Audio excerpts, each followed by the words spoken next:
जब हर कोई अपनी मर्जी से जी रहा था, तब परमेश्वर ने उठाई न्यायी, क्योंकि अंधकार में भी परमेश्वर की योजना रुकती नहीं।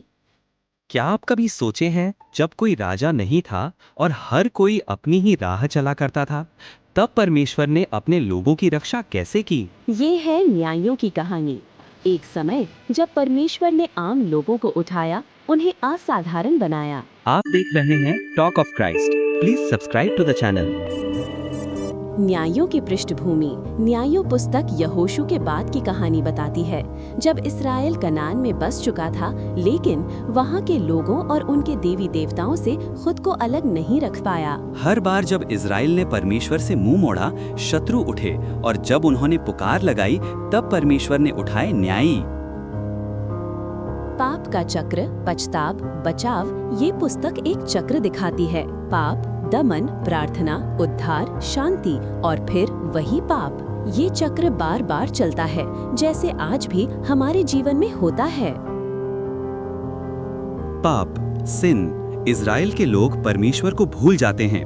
वे आसपास की जातियों की तरह बनना चाहते हैं। उनकी संस्कृति, उनके देवी देवता, उनका जीवन शैली, और जैसे ही वे सच्चे परमेश्वर से दूर होते हैं, उनका जीवन बिखरने लगता है।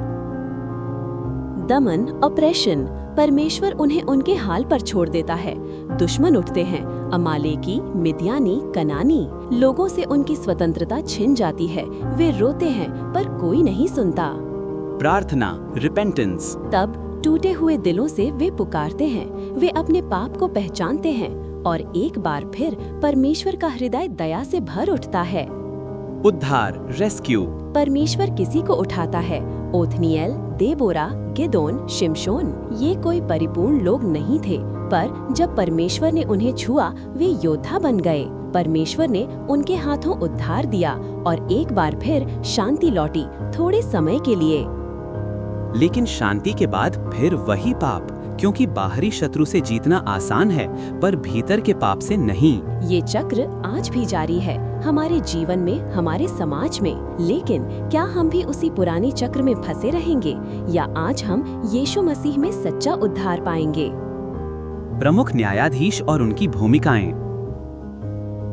ओथनिएल, पहला न्यायी जिसने मेसोपोटामिया के राजा को हराया। एहूद, बाएं हाथ से वार करने वाला योद्धा, जिसने एक अत्याचारी राजा को मार गिराया। देबोरा, एक भविष्यवक्ता स्त्री, न्यायी और एक सेना नायक, जिसने बाराक के साथ मिलकर कनानी सेना को हराया। गिदोन, जिसे परमेश्वर ने शक्तिशाली योद्धा कहा, और उसने केवल 300 सैनिकों के साथ बड़ी सेना को हराया। यिफ्ता, जिसने विजयी होने की शपथ में अपनी बेटी को खो दिया। शिमशोन, ताकतवर परंतु कमजोर इच्छा शक्ति वाला न्यायी, जिसने अंत में अपनी मृत्यु के साथ फिलिस्तियों को गिराया। आध्यात्मिक संदेश। ये केवल इतिहास नहीं है, ये हमारे अंदर झांकने की एक खिड़की है। हर बार जब हम अपनी मर्जी से चलते हैं, संसार हमें दबाता है, पर जब हम पछतावा करते हैं, परमेश्वर उद्धार करता है। न्यायों में कोई स्थायी राजा नहीं था, लेकिन एक राजा था जो अदृश्य था, परमेश्वर स्वयं। आह्वान प्लस आध्यात्मिक चिंतन। न्यायों हमें याद दिलाती है कि चाहे हम कितनी बार गिरें, अगर हम पुकारें, परमेश्वर हमें उठाएगा। क्या आज भी आप उसी चक्र में फंसे हैं? एक नया न्यायी आ चुका है, मसीह यीशु। क्या आप उसे अपना राजा बनाना चाहेंगे? वीडियो पसंद आया हो तो लाइक करें, शेयर करें, और चैनल को सब्सक्राइब करना ना भूलें, क्योंकि हम सब हैं टॉक ऑफ क्राइस्ट। अगली बार मिलेंगे अगली पुस्तक के साथ। तब